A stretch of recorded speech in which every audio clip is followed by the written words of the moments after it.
नमस्कार, मेरा नाम है अमिताभ और दृष्टि आईएएस की इस नई वीडियो में स्वागत है आपका। अमेरिका के निर्वाचित राष्ट्रपति डोनाल्ड ट्रंप ने मैक्सिको की खाड़ी का नाम बदल के अमेरिका की खाड़ी करने की बात कह के वैश्विक राजनीति में एक हलचल पैदा कर दी है। हालांकि ये पहली बार नहीं है, इससे पहले उन्होंने ग्रीनलैंड और पनामा नहर पर नियंत्रण की बात कही, कनाडा को यूएसए का 51वां राज्य बनाने की बात कही। अब ऐसे में सवाल उठता है कि उनके इस बयान के पीछे का निहितार्थ क्या है। क्या वास्तव में अमेरिका इस नाम को बदल सकता है? वास्तव में मैक्सिको की खाड़ी को लेकर यह नाम बदलने की बात उनके द्वारा क्यों कही जा रही है? इन सभी बातों के जवाब को तलाशेंगे, देखेंगे आज के इस वीडियो के माध्यम से। साथ ही मैक्सिको की खाड़ी का क्या इंपॉर्टेंस है अमेरिका के लिए, उसका क्या महत्व है, इस पक्ष को भी समझेंगे।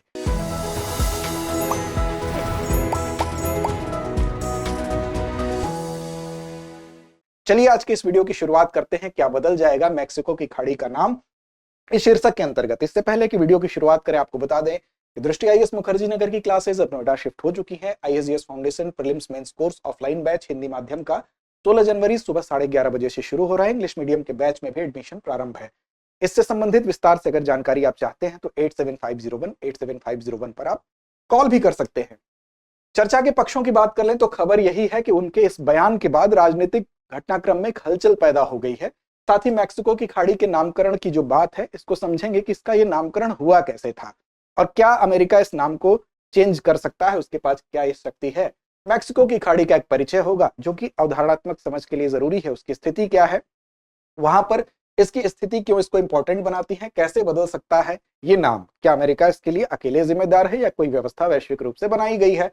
अंत में एक अभ्यास प्रश्न होगा, इसकी जिम्मेदारी हमेशा की तरह आप पर होगी। सामान्य अध्ययन प्रश्न पत्र 1 और 2 दोनों के लिहाज से आपके लिए महत्वपूर्ण है। बात खबर की कर लें तो खबर है, can Trump rename gulf of Mexico of gulf of America. क्या ये नाम उनके द्वारा परिवर्तित किया जा सकता है?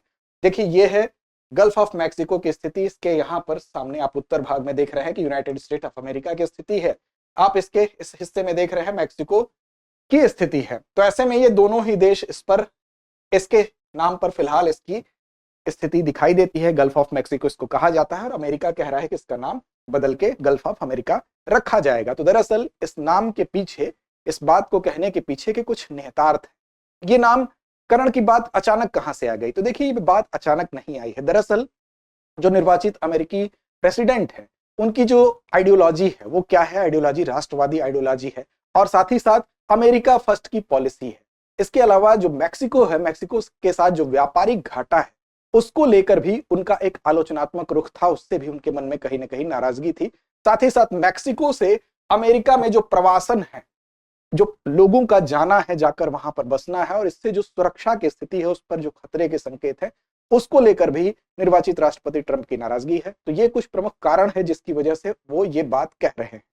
अब ऐसे में देखते हैं इससे संबंधित प्रमुख तथ्यों को। सबसे पहले समझते हैं कि जो मैक्सिको की खाड़ी है उसका ये नामकरण हुआ कैसे। इससे पहले कि मैक्सिको की खाड़ी के नामकरण को हम देखें, उससे पहले हमको समझना जरूरी है कि मैक्सिको का नाम मैक्सिको कैसे पड़ा। तो देखिए, मैक्सिको के नाम की उत्पत्ति हुई, इस जगह पर एक साम्राज्य हुआ करता था जिसका नाम था एज़टेक साम्राज्य, जो कि 14वीं से 16वीं शताब्दी तक यहाँ पर शासन करता था। और यहाँ पर एक भाषा बोली जाती थी, उस भाषा को कहते थे नाहू आटल भाषा। और इस भाषा को बोलने वाले लोगों ने जो 3 शब्द हैं विशेष रूप से, जिसमें कि पहला शब्द है मेड्स्टली जिसका मतलब है चंद्रमा, दूसरा शब्द है जिक्टली जिसका नाम है नाभि या केंद्र, और तीसरा शब्द है को जिसका अर्थ हुआ स्थान। इन तीनों शब्दों से मिलकर बना है मैक्सिको। और इसका सामूहिक रूप से जब अर्थ आप देखेंगे तो चंद्रमा का केंद्र स्थान या चंद्रमा की नाभि वाला स्थान इसका मतलब हुआ। अब ये जो साम्राज्य था, जिस साम्राज्य की हम बात कर रहे हैं, एज़टेक साम्राज्य की बात कर रहे हैं, ये जिस जगह पर था वो था टेनोचिट्लान। एज़टेक साम्राज्य का महत्वपूर्ण शहर था। तो ये जगह कौन सी थी? टेनोचिट्लान थी।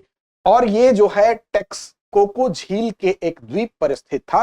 वर्तमान में जो मैक्सिको सिटी है उसका आधार भी यही जगह है। तो यहां से मैक्सिको का नामकरण हुआ, मैक्सिको की स्थिति थी। और मैक्सिको का आधिकारिक नाम 1824 में संयुक्त मैक्सिकन राज्य पड़ा, क्योंकि ये राज्यों का संघ है। बारी आती है मैक्सिको की खाड़ी का नामकरण कैसे हुआ। तो मैक्सिको की खाड़ी का नामकरण हुआ 16वीं सदी में।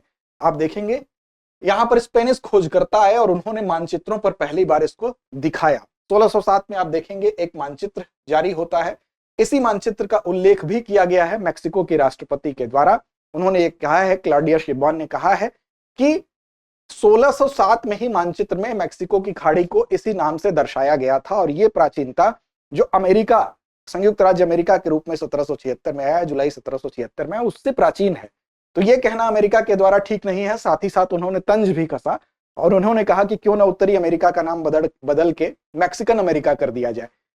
बेसिकली ये बात कहने के पीछे उनका तर्क ये था कि 1607 से ही मैक्सिको की खाड़ी जो है उसका ये नाम है, तब संयुक्त राज्य अमेरिका के रूप में नहीं था। तो खाड़ी का नाम प्राचीन है, ये तथ्य यहां से निकल कर आता है। मैक्सिको की खाड़ी और उसके इंपॉर्टेंस की तरफ एक नजर डालना स्वाभाविक बनता है। देखिए, यह उत्तरी अमेरिकी महाद्वीप के दक्षिणी पूर्वी छोर पर स्थित है। उत्तरी अमेरिकी महाद्वीप के दक्षिणी पूर्वी छोर पर आप देखें गल्फ ऑफ मैक्सिको स्थित है। मैक्सिको की खाड़ी की यह स्थिति है। आंशिक रूप से स्थल रुद्ध है। इसका मतलब कि पूरी तरह स्थल रुद्ध तब होता जब ये चारों तरफ से पूरी तरह से स्थल से घिरा होता, लेकिन कुछ कुछ हिस्से इसके खुले हुए ही आप देख सकते हैं, जो कि फ्लोरिडा स्टेट है। फ्लोरिडा जल संधि यहाँ पर है और यहाँ पर यूकाटन जल संधि है। फ्लोरिडा जल संधि से अटलांटिक महासागर से कनेक्ट है और यूकाटन से ये कैरेबियन सागर से कनेक्ट है। तो आंशिक रूप से स्थल रुद्ध देश जल निकाय के रूप में, देश नहीं, स्थल रुद्ध जल निकाय के रूप में इसको इसीलिए कहा गया है। अब अटलांटिक महासागर का ये सीमांत सागर है। आप जानते हैं कि इधर क्या है, अटलांटिक महासागर है, उसी की सीमा के अंत में ये इस जल निकाय की स्थिति है और ये दुनिया की सबसे बड़ी खाड़ी होने का इसको सौभाग्य प्राप्त है। इसकी बाउंड्री को देख लीजिए तो देखिए, इसके पश्चिम में अगर बात करेंगे तो मैक्सिकन यूकाटन और वेराक्रूज क्षेत्र है। तो ये बेसिकली क्या है, ये यहाँ पर जो क्षेत्र है ये यूकाटन का क्षेत्र है। यहाँ से माया सभ्यता यहाँ पर हुआ करती थी किसी समय में। साथ ही साथ वेराक्रूज क्षेत्र भी यहाँ पर एक तटीय क्षेत्र है जहां पर एक सभ्यता और हुआ करती थी। इसके अलावा अगर बात करें उत्तर में, तो उत्तर में आप देख रहे हैं संयुक्त राज्य अमेरिका की स्थिति है। पूर्व में कैरेबियान द्वीपों और क्यूबा से की स्थिति है, क्यूबा की यह स्थिति है और साथ ही कैरेबियान द्वीप है। इसके अलावा दक्षिण की अगर बात करें तो मैक्सिकन मुख्य भूमि इसके साउथ में स्थित है। तो ये चारों तरफ इसके जो स्थल की स्थिति है वो इसकी बाउंड्री को आप देख सकते हैं। इसके अलावा कुछ महत्वपूर्ण जल संधियां हैं, स्ट्रेट हैं, जैसा कि मैंने बताया, यूकाटन और दूसरी है आपकी फ्लोरिडा। ये दो स्ट्रेट आपको दिखाई देंगी। फ्लोरिडा स्ट्रेट से ये कनेक्ट होता है अटलांटिक महासागर से, यूकाटन से कनेक्ट होता है कैरेबियन सागर से। इसके इतिहास और निर्माण की अगर बात करें तो ये पृथ्वी पर इसकी प्राचीनता काफी पुरानी है। 300 मिलियन वर्ष पहले यहाँ पर एक टेक्टोनिक घटना हुई, उसके कारण इसकी उत्पत्ति हुई थी। और पश्चिम से पूर्व तक ये लगभग 1600 किलोमीटर और उत्तर से दक्षिण तक लगभग 900 किलोमीटर तक इसका विस्तार देखने को मिलता है। मैक्सिको की खाड़ी का इंपॉर्टेंस क्यों है? बेसिकली इसके इंपॉर्टेंस की अगर बात करें तो अमेरिका के लिए आर्थिक रूप से इसका महत्व काफी है। अब देखिए, ये जो पूरी की पूरी ये बयानबाजी है, इसके पीछे जो मुख्य बात है वो है आर्थिक पक्ष भी उसके लिए जिम्मेदार है। एक तो ट्रंप की जो नीति है वो राष्ट्रवादी नीति है, अमेरिका फर्स्ट की पॉलिसी है। इसके अलावा प्रवासन की एक समस्या है कि मैक्सिको से काफी लोगों का प्रवास होता है अमेरिका की तरफ, जिससे कि अमेरिकी प्रेसिडेंट जो है, निर्वाचित प्रेसिडेंट जो है, उनको सुरक्षा का एक खतरा दिखाई देता है। साथ ही साथ एक बहुत महत्वपूर्ण कारण है कि इस क्षेत्र में जो आर्थिक है गतिविधियां हैं वो अमेरिका की काफी केंद्रित हैं। अब देखिए, तेल और ऊर्जा संसाधन के लिहाज से अगर बात करें तो 18% से अधिक अमेरिकी तेल उत्पादन मैक्सिको की खाड़ी के अपतटीय कुओं से होता है। दूसरा, प्राकृतिक गैस उत्पादन की बात कर लें तो अपतटीय प्राकृतिक गैस उत्पादन जो कुल अमेरिकी शुष्क उत्पादन का है 5% इसी क्षेत्र में है।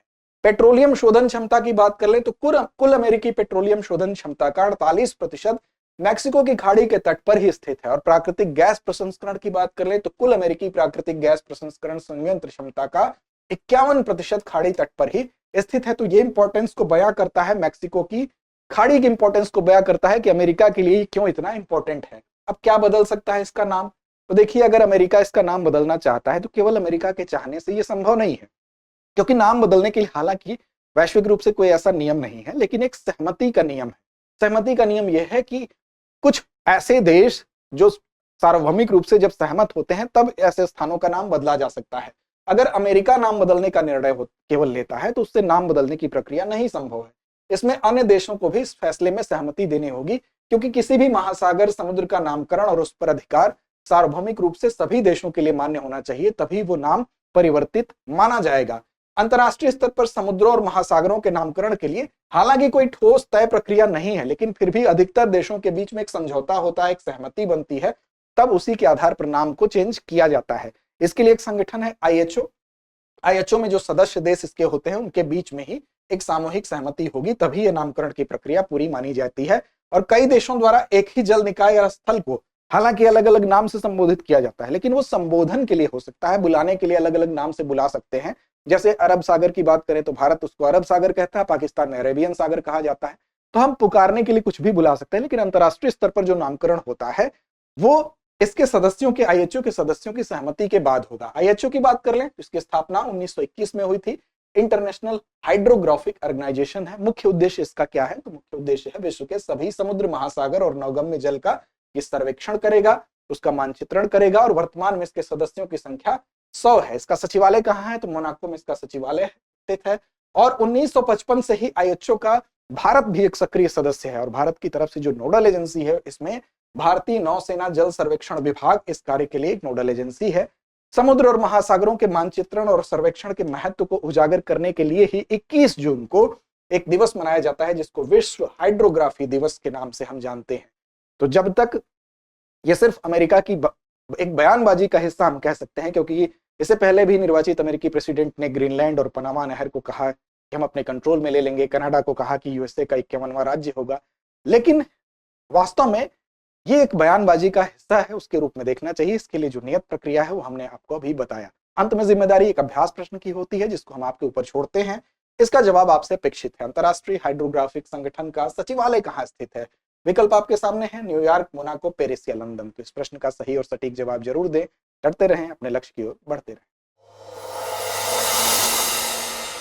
डियर व्यूअर्स, अपने एग्जाम की तैयारी को और बेहतर करने के लिए हमारे चैनल को लाइक, शेयर और सब्सक्राइब करना न भूलें।